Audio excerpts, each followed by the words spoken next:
বাংলাদেশের প্রত্যন্ত অঞ্চল থেকে যারা আমার এই ভিডিওটা দেখবেন এবং শেয়ার করবেন, প্রত্যেককে আমি ব্যক্তিগতভাবে ধন্যবাদ দিচ্ছি।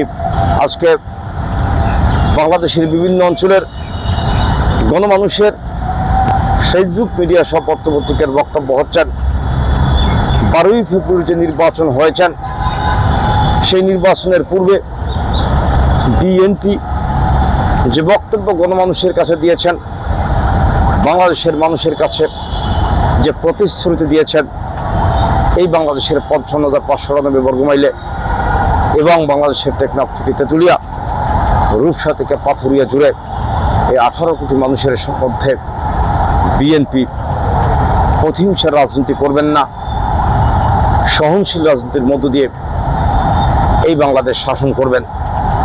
কিন্তু ক্ষমতা আসার পরে আজকে কিন্তু বাংলাদেশের মানুষরা বলছেন, বাংলাদেশের গ্রাম পর্যায় থেকে শুরু করে একেবারে উচ্চ আসন পর্যন্ত বিভিন্ন অঞ্চলেই বিএনপির যারা দায়িত্বপ্রাপ্ত নেতারা রয়েছেন বা মাঠ পর্যায়েও যারা রয়েছেন, তারা প্রত্যেকেই ক্ষমতার ছত্রছায়া থেকে বিভিন্ন ধরনের অপরাধ করছেন।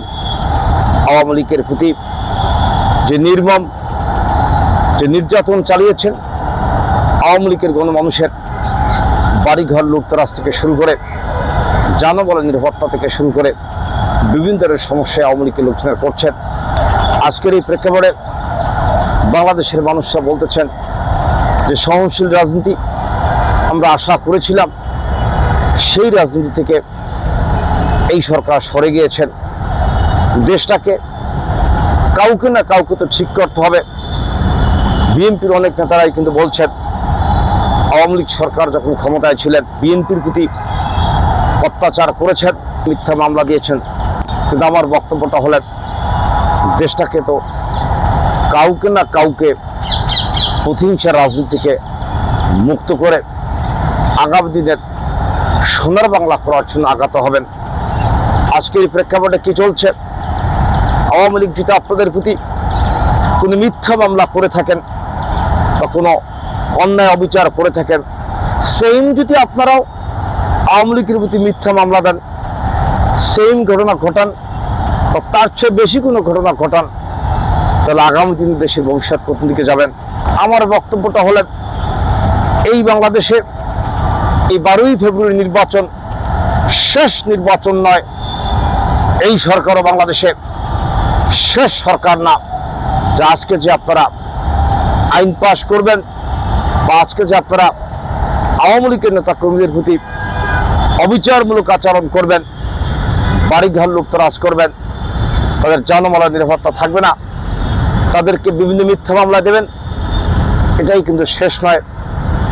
আগামী দিনে সূর্য যখন নূতন করে উদিত হবে, তখন হয়তোবা আজকের এই রাজনীতি পূর্ণবার আবার ব্যাক করবেন। কিন্তু আমার প্রশ্ন জাগছেন, এই জাতি কতটা বিশৃঙ্খল পরিবেশের মধ্যে থাকবেন, কতটা উচ্ছৃঙ্খলতার মধ্যে কাটাবেন।